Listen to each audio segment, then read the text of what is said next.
Well, I'm cooking my supper now. I'm going to have some Wiener Schnitzel and some frozen vegetables. I'm predictable and consistent, if nothing else. I'm getting a big gut on me from eating Wiener Schnitzel and frozen vegetables. It's true. Probably also drinking soda pop. That's probably not the best thing for a guy to do. Anyway, I'm going to tell you guys a story. And this is a story about one of the many times that I ruined everything. I did. I was actually told that I had ruined everything. So I'll tell you this story anyway. I can laugh about it now. It is kind of funny. But I was just listening to a song, and the song reminded me of the story, and I'll play a little bit of the song so you can hear it here. This is the song I was listening to, and this factors into the story. This is why I remembered this story, because it reminded me of that night when I ruined everything.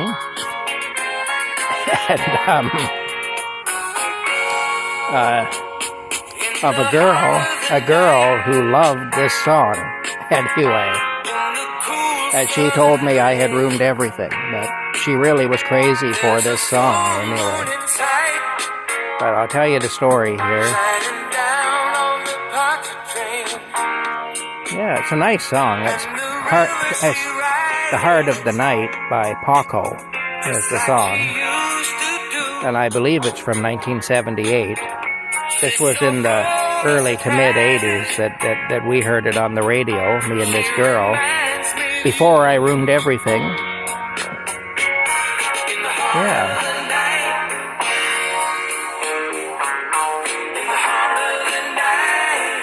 Anyway, that's enough of that. We'll turn that off now, and I'll tell you the story. As many of you know, and maybe some of you don't, but in 1982, when I was 14, I was labeled incorrigible, and in 1983, I was sent to a reformatory. I spent 7 months in a reformatory in Kingston. It was a bit of a shit show.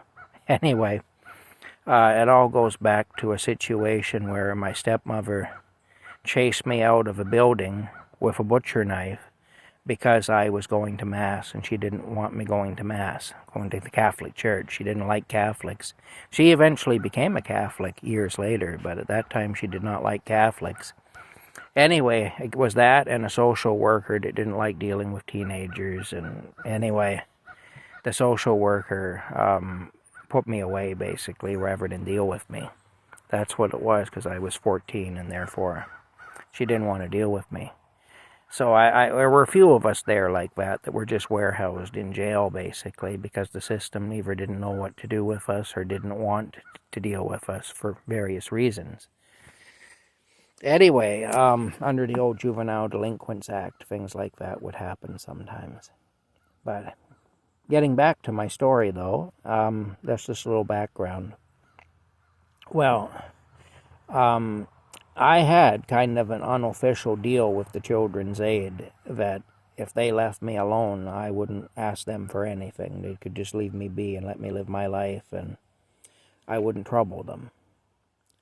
And for the better part of a year after I got out, that deal was adhered to, by both of us.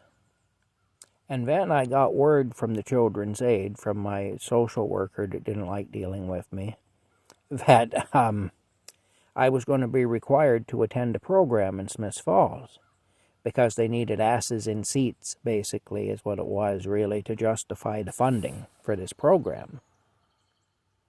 And it was a program for troubled youth and all that, for kids that had drug addictions and alcohol addictions and were involved in all kinds of things. Anyway, I didn't want to attend it. I had a job, for one thing. I was working in the wire factory, and I couldn't afford to be taking time off work. I didn't want to go to some psychology-type thing for troubled kids or whatever, It didn't interest me at all. I didn't want to go to it. I didn't see any value in it, and I still don't, to be honest. But anyway, I was told, you either go or we send you back, where you were before. So I ended up having to take a day off work, a night off work, and they sent a girl. I didn't have a car at that time. I was still 15. Didn't have a car at that time. So they sent a girl to come and get me, to take me to Smiths Falls, to the Smiths Falls Public High School, SFDCI, Smiths Falls District Collegiate Institute, which was a different place than it is now. They built a new high school since those days, and the old high school now has been turned into a high-end condominium and boutique kind of a place. Anyway, so I was told what classroom to go to and all that in there, and that this is where this thing was being held. So this girl come to pick me up. She really wasn't much older than I was. She might have been 18 or 19, you know. And she was adorable. This girl was really pretty. And I remember getting into her car, and I remember taking a look at her and say, oh, this might not be so bad after all. You know, I was thinking that. I didn't say that, but I was thinking it to myself. Anyway, we got along really well, we did, on the way up the Smiths Falls there in the 12-mile drive, you know. We got on like a house on fire, as they say, and I was pretty happy about that, because this girl was like I say, she was adorable. She was like super pretty. Anyway, on the way up, though, that song, "In the Heart of the Night," came on the radio, and I remember she was crazy for that song. She just loved that song. So that's why when I heard it just now, it brought this memory back. Anyway, she drops me off in front of the high school. She says, I'll come and get you when it's over and take you home. So I go inside. I find the classroom where this thing is being held. I walk in there, and there's guys in there with leather jackets and chains and, you know, friggin' clothespins for their bottom lips and mohawk haircuts and all kinds of stuff, you know. Anyway, I found a seat and I sat down. Here I was pretty square looking compared to them, you know. I was very clean cut in those days and stuff, so, you know. Anyway, I sat down there, and there were girls in there too, most of them really tough looking girls, you know. Girls that looked like they were a lot older than they were and stuff like that. Girls that were 15 going on 35, you know. I'm sure some of them already had a couple of kids and an ex-husband. But anyway, oh, wild. So anyway, it ended up that this social worker that was running this group, she was an older woman, and she was running the group, and she starts, she says, well, we're going to start with an anonymous questionnaire. And she said, I'm going to hand out the questionnaires. You fill them out. Nobody will know which paper is yours, so you can answer the questions honestly and all this business. Well, I noticed when she was handing them out, she had asked the person their name, and she'd go down through the pile, and she'd pull one out from the pile. And she'd check it against the list. She had a clipboard with a list, and she'd check the list, and then she would flip through the ones, and she'd find the one. Well, if it's an anonymous questionnaire, why not just give them the one off the top? Just hand them the next one on the pile. Why are you flipping through there looking for a specific one if it's an anonymous questionnaire? See, that got the wheels in my head turning. And then, when I was handed mine, again, she did the same thing. She asked me my name. I told her my name, and she goes flipping through, and she finds a specific one and pulls it out and puts it down in front of me and gives me a little golf pencil. Those little pencils like the ones you use to keep your golf score on the golf course. She gave me one of those. Anyway, and I looked at the questionnaire. I thought, okay, there's some sort of an identifier on this. There has to be. Just judging by the fact that she's pulling specific questionnaires for each individual. And I noticed there was a number up on the upper right-hand corner of the page. There was a number. And so I said to the guy beside me with the mohawk and the safety pin through his lip and the leather jacket, I says to him, I said, hey there, I said, what's the number on your paper?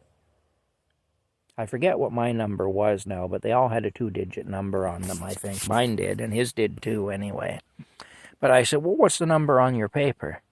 And he kind of looked over it. He started to fill it out. They had all started to fill them out. And I said, on your paper, I said, up on the upper right-hand corner of your paper, what's the number? They said there's a number there. I said, would you tell me what it is? So he looked at it. He says, he told me, I forget now, and I said, oh. I said, well, mine is such and such. And he says, yeah, so? With this blank look on his face, I said, okay, so these questionnaires are not anonymous. That number will link you to this questionnaire. They're not anonymous. Every paper in here will have a different number on it. And the number will correspond to your name on that list that the lady had when she was handing out the questionnaires. That list on the clipboard. I said, those are all our names, and each of us has been assigned a number, and that on the top right-hand corner of your paper is your number. And this on my paper is my number. And I said, that's what I'm telling you. I said, these are not anonymous questionnaires. Well, you could hear golf pencils hitting desktops all over the room. Everybody stopped filling them out. And these questionnaires were asking questions about drug use and alcohol use and criminal activity and sexual activity, and all the rest of it, And very, very intimate questions, too. Like they were asking what sexual acts you had engaged in. Had you ever had oral sex performed on you or performed oral sex? Have you ever had intercourse? How many partners have you had? Do you use birth control? And if so, what kind of birth control do you use? It asks about drug use. Do you use non-prescription drugs? Or if so, what do you use? How much do you use? How often do you use? About criminal activity. Have you been involved with any criminal activity that you know of? And on like that. And if so, what was the nature of that criminal activity? All stuff that could crucify you, really, And I'm sure a lot of those kids in that room had plenty to hide anyway. So you could hear the golf pencils hitting the tabletops. And, of course, the lady running the group was furious. And she came over, and she said, you, get out. She said, leave here, now. And I said, well, what am I supposed to do? She said, I don't care what you do, just get out. I don't care where you go or what you do, just get out of here. So I got out. Anyway, I stood in front of the school and waited for everybody else to come out. People did, after about an hour and a half, they all came out. And then, of course, they were forming little groups talking to each other. A lot of them knew each other. I didn't know any of them. The lady who was running the group, she came out and stood there and gave me the evil eye the whole time. And then my new little girlfriend there, my social worker girlfriend, she come along in her car, and I thought, okay, well, this is a bright spot in an otherwise dark and dismal situation, My princess is going to get me out of here, Anyway, I went to get in her car, and when she pulled into a parking space in front of the school. And anyway, she got out of the car, and I walked over to the car. She got out of the car. And anyway, she said, ready to go? And I said, oh, yeah, I'm ready to go. I'm ready to go, all right. And anyway, I was standing there. And then the lady who was running the group, she motioned for her to come over. So she goes over there, and I thought, oh, shit, this is going to be the end of that, I guess. I guess we're breaking up. Me and my new girlfriend here are going to break up now. Anyway, I could see she was talking to the girl and filling her in, on my abhorrent behavior.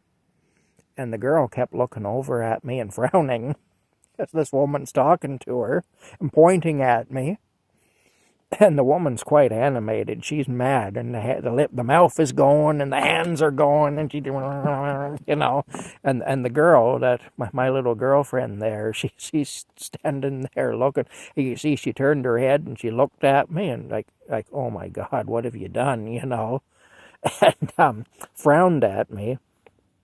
And then she finished talking to the woman, and she come over and she says, "Get in the car." You know, oh, she was mad. She said, "What the hell were you thinking?" She said, "You know you've ruined everything." And I said, "Well, they shouldn't have bothered me." I said, look, I had an arrangement with these people. I said, I've kept my end of it up. And I said, they shouldn't have bothered me. Oh, she was mad, though. Anyway, that was the last I ever saw of her. I didn't have to go to any more group sessions anyway. Didn't have to go to any more of those things. Anyway, that's just a story for you about one of the many times that I ruined everything. So, I can't say I regret it, really. I mean, kind of sucked that I fell out with the girl there, you know, but probably it wouldn't have went anywhere anyway, so... Anyway, probably wouldn't have went anywhere anyway. But, like I say, I felt kind of bad about that, but... It was what it was. I really didn't regret it because I didn't want any part of that group. And I just said, basically, screw this, you know. And then even the fact that they lied to us, you know, when they said it was an anonymous survey or whatever, and it wasn't. And I mean, I figured that one out pretty quick. I didn't trust anybody at that point. You know, I was watching everybody and everything. And when you've been in the situation I had just gotten out of, you learn to be that way. You don't trust people. You know, if you want to learn how not to trust people, go to jail. You know, in jail, you'll learn not to trust people. Trust me. Trust me when I tell you, you'll learn not to trust people. Anyway, that's a story for you. I guess we'll see you later. Bye for now.